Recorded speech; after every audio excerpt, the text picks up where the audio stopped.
this is Vartika. Welcome to my channel. Previous video में हमने CSV file का एक इंट्रोडक्शन देखा था और इस वीडियो में हम ये देखेंगे कि CSV फाइल में हमें कैसे लिखना है, राइट? तो जैसे कि हमने लास्ट वीडियो में डिस्कस किया था कि जब भी हम CSV फाइल का यूज करेंगे तो हमें एक मॉड्यूल CSV अपने प्रोग्राम में इंपोर्ट करना पड़ता है, राइट?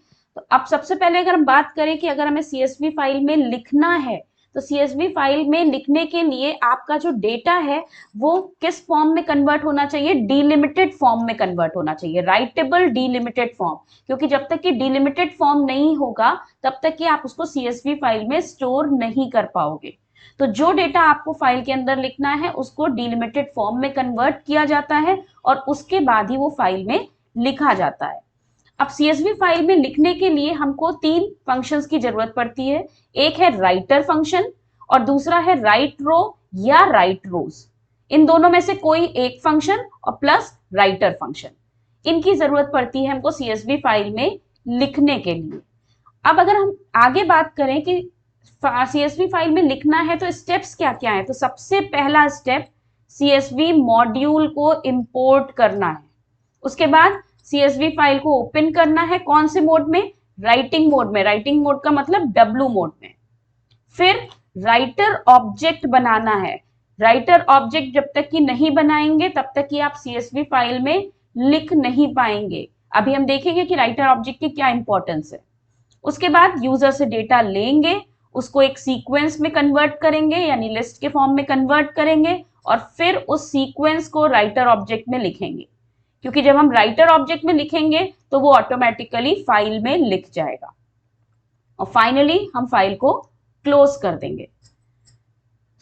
अगर हम राइटर ऑब्जेक्ट की बात करें तो राइटर ऑब्जेक्ट की रिस्पॉन्सिबिलिटी क्या होती है? देखिए, आपने जो भी डेटा आपको लिखना है, आपने वो डेटा यूजर से इनपुट कराया।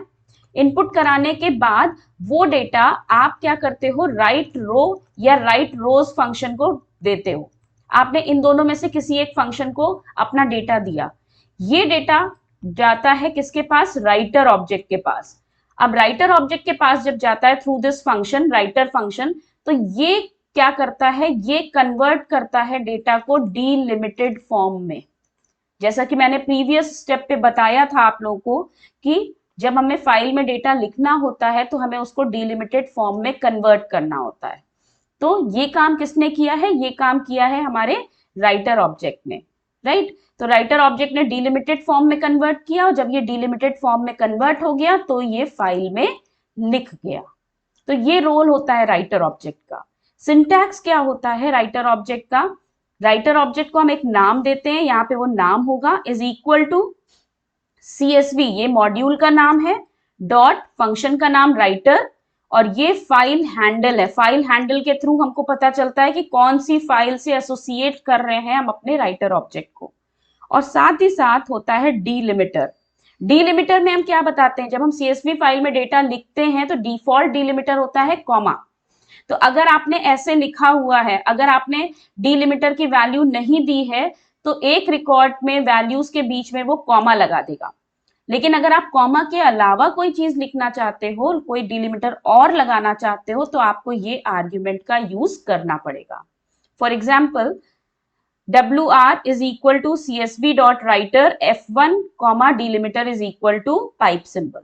तो यहाँ पे हमारे राइटर ऑब्जेक्ट का नाम WR है, ये फाइल हैंडल है और हमने कॉमा को हटा के यहाँ पे पाइप लगा दिया है। इसका इफेक्ट अभी मैं आपको दिखाती हूं इसी वीडियो में।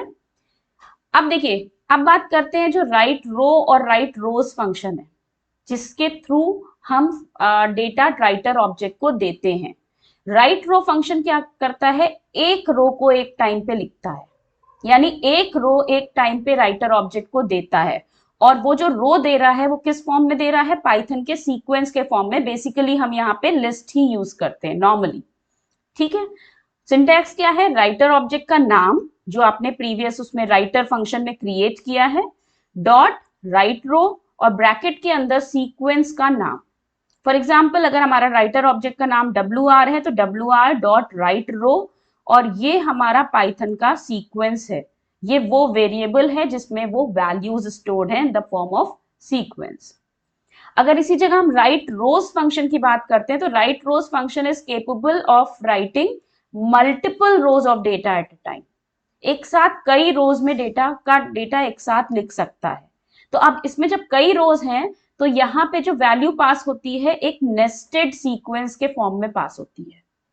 सिंटैक्स वही है, writer object name dot write rows और ब्रैकेट के अंदर नेस्टेड सीक्वेंस का नाम, यानी वो वेरिएबल जो नेस्टेड सीक्वेंस स्टोर कर रहा है, wr डॉट राइट रोज, और ये हमारा नेस्टेड सीक्वेंस वेरिएबल है।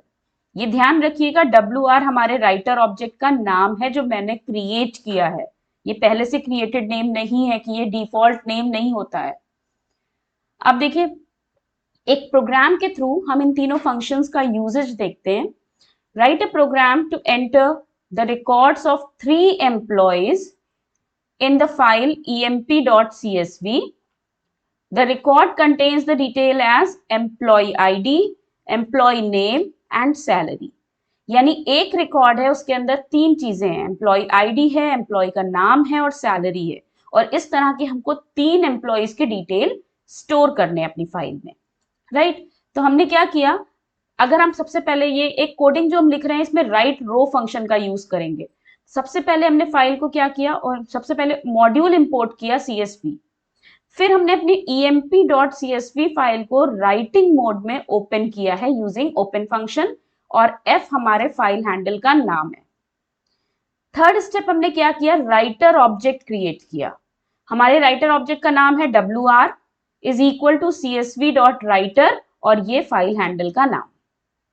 अब इस राइटर ऑब्जेक्ट के थ्रू हमने राइट रो फंक्शन यूज किया, wr डॉट राइट रो, और अब देखिए राइट रो फंक्शन के अंदर हमने एक लिस्ट दी है, उस लिस्ट में 3 एलिमेंट्स हैं क्योंकि एक रिकॉर्ड में 3 वैल्यूज हैं, तो यहाँ पे 3 एलिमेंट्स हैं, एम्प्लॉय आईडी, एम्प्लॉय नेम और सैलरी। ये हमने बेसिकली एज अ हेडिंग डाला है फाइल के अंदर, ठीक है। तो किस फॉर्म में हमने ये दिया है राइट रो फंक्शन में, एक सीक्वेंस के फॉर्म में। सीक्वेंस, कौन सा सीक्वेंस हमने यहाँ पे यूज किया है, हमने यहाँ पे लिस्ट यूज किया है, ठीक। ये तो हेडिंग गई फाइल के अंदर। अब उसके बाद हमें 3 एम्प्लॉयज का डेटा स्टोर करना है, तो हमने 3 टाइम लूप चलाया, for loop, for I in range 3, और इसमें क्या किया, एम्प्लॉय का आईडी इनपुट कराया in the variable EID, employee का नाम इनपुट कराया in the variable name, and employee की सैलरी इनपुट कराई इन द वेरिएबल SAL, और इन तीनों को मिला के यहाँ पे एक लिस्ट बना दिया, लिस्ट वेरिएबल L, ठीक है। तो ये सीक्वेंस बन गया। अब हमने क्या किया, wr डॉट राइट रो, और इस सीक्वेंस का नाम इस फंक्शन में पास कर दिया। अब ये जब लूप चलेगा 3 टाइम्स, तो ये 3 टाइम्स वैल्यूज इनपुट करेगा और उनको 3 टाइम्स राइटर ऑब्जेक्ट में लिख देगा। फाइनली हमने फाइल को क्लोज कर दिया। अब अगर हम इस प्रोग्राम को रन करते हैं तो आप देखिए ये हमने 3 वैल्यूज एंटर करी, ये आईडी है, नेम है, सैलरी, फिर आईडी नेम सैलरी, फिर आईडी नेम सैलरी, 3 एम्प्लॉयज का इनपुट हुआ। जब हम फाइल को ओपन करके देखते हैं, इससे हमारी क्या होगी, emp.csv फाइल क्रिएट हो गई। जब उस फाइल को हमने ओपन करके देखा तो हमारी फाइल में देखिए सबसे पहले हमने हेडिंग डेटा लिखा था, उसके बाद हमने ये 3 डेटा लिखे थे। अब डिलिमिटर जब हमने कोई नहीं दिया था तो उसने अपने आप से क्या लगा दिया, कॉमा लगा दिया। ये हमने काम किया राइट रो के थ्रू। अगर इसी प्रोग्राम को मॉडिफाई करें और अगर हमको राइट रोज से लिखना है तो हम क्या करेंगे, सिर्फ एक चेंज करेंगे। देखिए ये स्टेप सेम है, ये स्टेप सेम है, ये स्टेप सेम है, ये स्टेप सेम है। यहाँ पे हमने एक L1 नाम का सीक्वेंस लिया है जिसको हम एक नेस्टेड सीक्वेंस बनाएंगे, क्योंकि राइट रोज फंक्शन में हमें एक नेस्टेड सीक्वेंस की जरूरत है। तो हमने L1 को एक नेस्टेड सीक्वेंस बनाया है। लूप भी हमारा 3 टाइम्स चल रहा है as previous one, EID input किया, नेम, सैलरी, और इससे ये सीक्वेंस बनाया। इस सीक्वेंस को हमने इस नेस्टेड सीक्वेंस में अपेंड कर दिया है। तो हमने लिखा है L1 डॉट अपेंड, किसको, एक सिंगल सीक्वेंस को एक नेस्टेड सीक्वेंस के अंदर ऐड कर दिया। और इस तरह से 3 बार लूप चलेगा, 3 बार L में डिफरेंट वैल्यूज आएंगी और उन वैल्यूज को हम L1 में ऐड करते जाएंगे। तो L1 हमारा नेस्टेड सीक्वेंस बन गया, लिस्ट ऑफ लिस्ट बन गया, इसमें 3 इनर लिस्ट होंगी 3 एम्प्लॉयज के डेटा को स्टोर करने के लिए, ठीक। और उसके बाद जब ये लूप खत्म हो गया तो हमने wr.write_rows L1 को लिख दिया, फाइल को क्लोज कर दिया। जब इसको रन किया तो आपका सेम इफेक्ट आएगा। ठीक है, अगर हमने ये डेटा दिया है तो हमारा सेम इफेक्ट आएगा। तो आप राइट रो यूज करिए या राइट रोज यूज करिए, दोनों से आउटपुट पे कोई डिफरेंस नहीं आता है। ये आपकी चॉइस होती है कि आप किस फंक्शन में ज्यादा कंफर्टेबल हैं। फिर सेम कोडिंग में हम सिर्फ एक चेंज कर रहे हैं, यहाँ पे जो राइटर ऑब्जेक्ट क्रिएट कर रहे हैं उसके साथ में एक डिलिमिटर दे रहे हैं, ये पाइप सिंबल। अभी क्या लग रहा था, अभी कॉमा लग रहा था, अब हम क्या लगा रहे हैं, pipe symbol. Rest of the things are same. तो जब हमने इसको रन किया, ये हमारी वैल्यूज हैं, और इन वैल्यूज को जब फाइल के अंदर हमने देखा रन करने के बाद, तो आप यहाँ पे देखिए, यहाँ पे आपका कॉमा अभी तक लग रहा था, अब लग रहा है यहाँ पे पाइप सिंबल। तो ये इफेक्ट होता है डिलिमिटर का, राइट। सो इसके साथ ही हम इस वीडियो के एंड पे पहुंचते हैं, और इस वीडियो में हमने डिटेल में डिस्कस किया कि फाइल में राइटिंग कैसे करते हैं, राइटर ऑब्जेक्ट का यूज क्या है। आई होप आप लोगों को ये सारी चीजें समझ में आ गई होंगी। तो प्लीज इस वीडियो को लाइक और शेयर जरूर करिए, और इस चैनल को सब्सक्राइब करिए, प्लस बेल आइकन को जरूर दबाइए, जिसमें कि आपको नोटिफिकेशन सबसे पहले मिले जैसे ही हमारा नया वीडियो अपलोड हो। सो नेक्स्ट वीडियो में हम CSV फाइल को और डिटेल में देखेंगे। So till then, thank you, bye bye.